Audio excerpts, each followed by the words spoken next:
Bonjour, je m'appelle Moussa Kone. Je vais vous raconter mon histoire.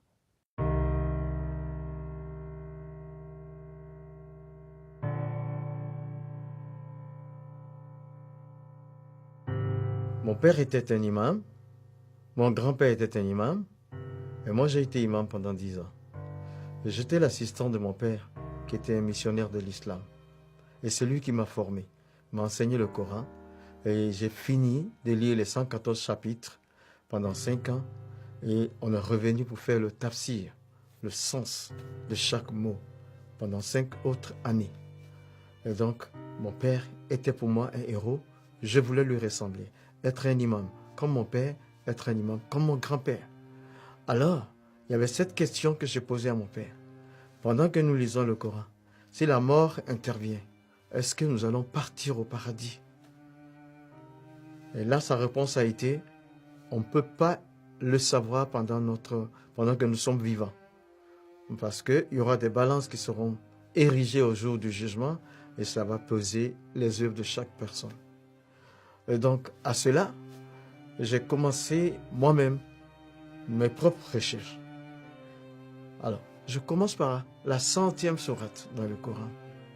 À partir du verset 3, il dit « Inna lisan li rabihe la kanudun, wa innahu ala zalika la shahidun, wa innahu li hubli khairi la shadidun » C'est-à-dire, l'homme est ingrat envers son Seigneur et il est témoin de son ingratitude.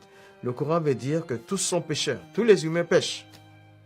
Après la 101e sourate dit « Fa'amaman sakulati mawazinuhu fahuwa fi shati radiyati, wa amaman kafati mawazinuhu fa'umuhu khawiyati, wa ma adirika ma khiyaha naru khamiyati » C'est-à-dire, si tes œuvres bonnes surpassent le péché, tu vas au paradis, mais si c'est l'inverse, tu vas en enfer. Alors j'ai commencé à réfléchir. La 100e sourate me dit que je suis pécheur et la 101e sourate me dit que je dois avoir plus de bonnes actions que de péchés. J'avais 35 ans, je ne connaissais pas le nombre de mes actions, ni bonnes ni mauvaises. Logiquement, je ne pouvais pas savoir mon séjour dans l'au-delà, ce qui m'attristait beaucoup. Et dans mes recherches, j'ai aussi découvert la personne de Jésus dans le Coran. Je le découvre d'abord avec des titres. Dans la 4e sourate, verset 171, il y a 3 titres au moins. Il y a Al-Masih, le Messie. Il y a Ruhullah, l'Esprit de Dieu. Il y a Kalimatullah, la parole de Dieu. Je suis donc le Messie, la parole de Dieu, l'Esprit de Dieu. Ensuite, je découvre que Jésus n'a jamais péché. Il n'a pas péché dans le Coran. Mais par contre, j'ai découvert les péchés des autres prophètes. Alors, le prophète de l'islam, 48e sourate, versets 1 et 2. Il dit, Allah lui dit, nous t'accordons la victoire pour te prouver que nous pardonnons tes péchés. Je dis, mais lui aussi, il a péché, mais Jésus, jamais, n'a pas péché. La 19e sourate dit, un enfant saint, sans péché, à sa naissance, un enfant saint, ça veut dire sans péché. Alors, je découvre après que Jésus a été crucifié, mais la sourate 4 d'abord, au verset 156 et 158, rejette la crucifixion de Jésus.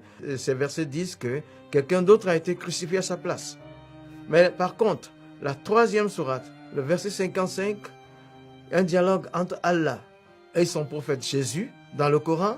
Il dit, Izikalallah, Allah dit, Ya Isa, toi Jésus, Inni mutawafika, je te fais mourir, wa rafiuka, et je te lève à moi. Inni mutawafika, je te fais mourir, wa rafiuka, je te lève à moi. Il dit, quand un mort est élevé, c'est qu'il est ressuscité. Les deux verbes, mourir et ressusciter et élever, sont collés par une conjonction. Ça veut dire Jésus est mort et ressuscité. Mais moi, je voulais savoir de quelle mort il est mort. Et je prends donc le verbe qui a été traduit en français, mourir. Tawafa est le verbe là. Tawafa, la première interprétation donne mort violente. La crucifixion est une mort violente. Deuxième interprétation, mourir pour atteindre un but. C'était le cas pour la crucifixion. La troisième interprétation, c'est mourir pour payer une dette. Ce qui veut dire la crucifixion. Donc j'ai compris que Jésus est mort par crucifixion et ressuscité. Maintenant, après tout ça, j'avais une décision à prendre. Je suis allé donc dans ma cabine, sachant que je ne pouvais pas de moi-même, je ne voulais pas quitté l'islam, mais je n'étais pas sauvé dans l'islam, dans le Coran.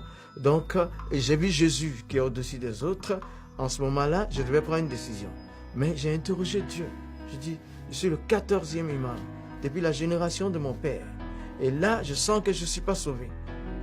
Je ne peux pas continuer à prier comme musulman, mais je ne peux pas devenir chrétien aussi. Donc, comme tu es Dieu, décide ce que tu veux. C'est en ce moment-là que, dans ma cabine, j'avais éteint la lumière. Et pendant que je m'apprêtais à dormir, il y a eu une autre lumière qui s'est faite et une personne était présente avec moi dans le bateau. Et cette personne m'a juste dit, Moussa, tu as toutes les informations que tu veux. Prends ta propre décision. Et puis, il n'y avait plus de lumière, c'était les ténèbres. De nouveau, je l'ai cherché, je ne l'ai pas revu. Et donc, suite à tout ça, j'ai décidé de donner ma vie à Jésus. Parce que dans l'islam, selon le Coran, je n'étais pas sauvé. Et Jésus a des titres au-dessus des autres. Il n'a jamais péché. J'ai donc donné ma vie à Jésus en 1987. Et toi qui m'écoutes, quel que soit le pays dans lequel tu te trouves, là, quel que soit ton nom, un seul chemin pour aller au ciel, c'est Jésus. Il dit, Anna, moi, Hoa, je suis, Tariq, le chemin, Wal Haq, la vérité, Wal Hayat, la vie, Leza Ahad, pas un seul. Il a Ani, qui ne vienne à moi, il a Abi, ne peut arriver au Père. Donne ta vie à Jésus, tu seras sauvé. Il va laver tes péchés. Donne ta vie à Jésus, tu connaîtras le paradis.